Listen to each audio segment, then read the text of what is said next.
Hello guys, welcome to fact breaking channel. आज की video का जो टाइटल है, क्या करती थी ये लड़कियां कोरोना लॉकडाउन में। जी बिल्कुल, जानेंगे कि करके इन लड़कियों से और रूबरू भी होंगे और जानेंगे कि क्या करती थी ये लड़कियां कोरोना लॉकडाउन में। तो शुरू करते हैं दोस्तों, लेकिन इससे पहले आप सभी से एक रिक्वेस्ट कि इस वीडियो को सभी ग्रुप में शेयर कर दे गाइस। तो शुरू करते हैं। तो सबसे पहले क्या नाम है आपका और आप किस संगठन से जुड़ी हुई हैं? मैं Diksha Mehta young blood charitable trust ambulance Samiti से 4 वर्ष से लगातार संगठन में जुड़ी हुई हूँ। और हम लोगों का यह प्रयास रहता है कि कोई भी ज़रूरतमंद है और किसी को भी ज़रूरत लगती है तो हम उसकी जाकर मदद करें। तो इस कोरोना लॉकडाउन में आपने क्या क्या कार्य किए हैं? हम लोगों ने इस लॉकडाउन में दूसरी चरण जैसे ही हमें पता लगी कि ये बहुत ख़तरनाक है तो उसके अकॉर्डिंग हमने वर्क किया।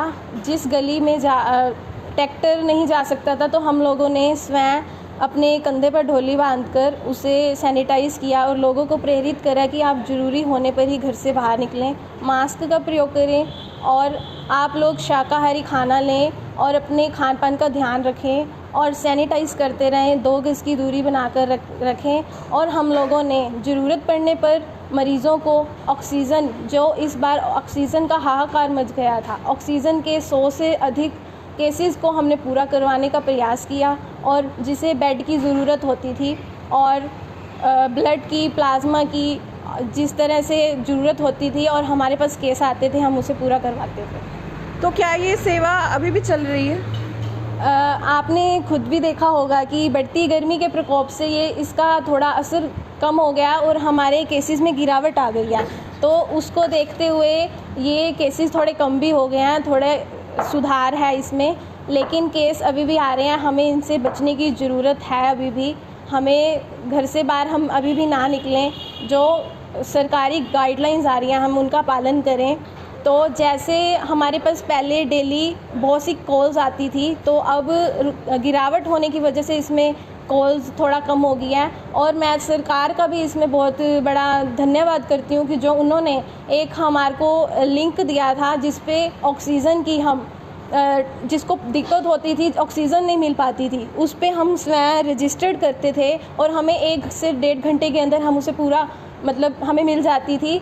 और अभी भी कुछ लोगों की वैसे कॉल्स आती हैं हमें जिन्हें प्रोसेस का नहीं पता। हम लोग उन्हें गाइड करते हैं कि आप ये लिंक को ओपन कीजिए और पेशेंट की सारी प्रोसेस को भरें और आपको 1 से 1.5 घंटे के अंदर प्रयास रहेगा कि ये पूरी हो जाती है। गवर्नमेंट ने बहुत अच्छा ये कदम उठाया था जो उन्होंने ये पूरा किया है और लोगों की समस्याओं को सुनते हुए उन्होंने ये कदम उठाया था। पर गवर्नमेंट अभी भी प्रयास कर रही है कि किसी को दिक्कत ना आए और उन्होंने समय समय पर सैनिटाइज मास्क वितरित किया है। इसका बहुत बड़ा धन्यवाद करते हैं हम।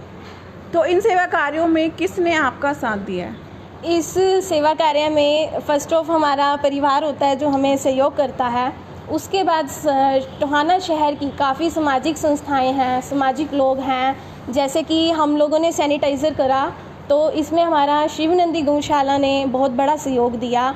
उन्होंने हमें सैनिटाइज प्रोवाइड करवाया था और हमने उनके द्वारा बनाई गई अमृत धारा का और गिलोय का और ऐसी उन्होंने काढ़ा जो तैयार करा था हमने घर घर जाकर वो भी बांटा है। इसमें उनका बहुत बड़ा सहयोग रहा है। और टोहाना से नरेश बंसल जी हैं और बड़ाई खेड़ा से हरपाल जी हैं, उन्होंने हमारा एम्बुलेंस में सहयोग किया था। मानव सेवा संगम का हमारा बहुत बड़ा हमारा सौभाग्य है कि हम उनसे जुड़े हुए हैं। बहुत बड़ा सहयोग रहता है हर बार की तरह।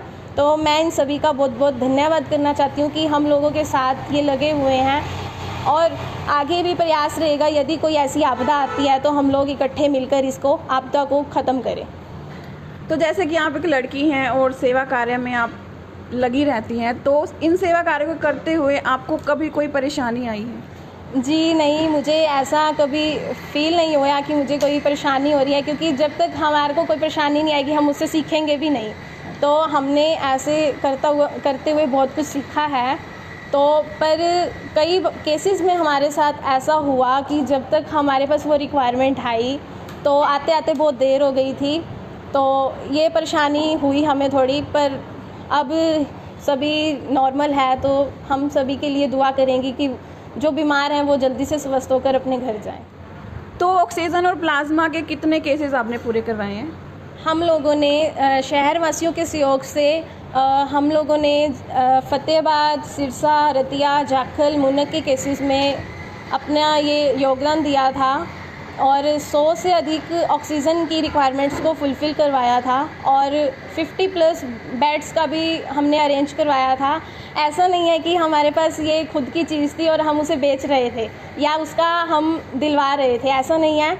कुछ लोगों को इसकी प्रोसेस के बारे में नहीं पता था, तो हम लोगों के पास जैसे जो कोविड सेंटर्स बनाए गए थे उनके नंबर्स होते थे, डॉक्टर्स के नंबर होते थे, हम लोग वहाँ उन्हें पता करते थे कि किस हॉस्पिटल में बेड है, तो हम लोग उन्हें कॉल करके उस पेशेंट को नंबर देते थे। पेशेंट का जो अटेंडर होता था उसको हम नंबर देते थे कि वहाँ पर सीट खाली है, वहाँ बेड खाली है, ऑक्सीजन है, वेंटिलेटर है, आप वहाँ जाके स्वयं कॉल करें और आप इसे आगे अपने पेशेंट को एडमिट कराएं और आप अपने स्वास्थ्य का भी ख्याल रखें।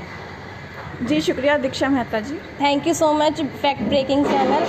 बहुत बहुत आपका भी धन्यवाद। आप कोरोना काल में ऐसी महामारी में लगे रहे और हर समय समाज में सामाजिक मुद्दे को उठाते हैं और सामाजिक लोगों को प्रेरित करने का काम करते हैं। धन्यवाद।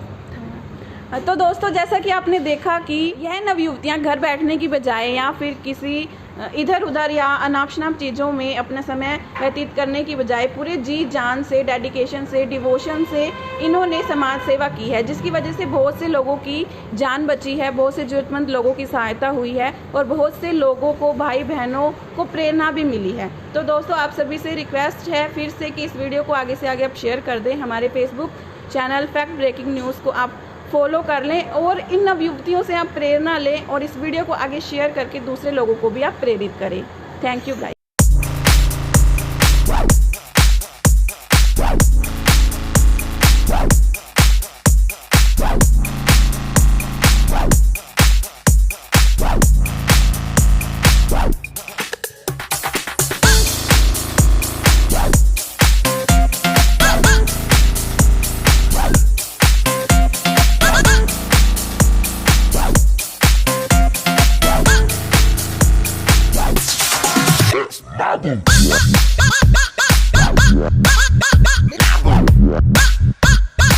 Boom.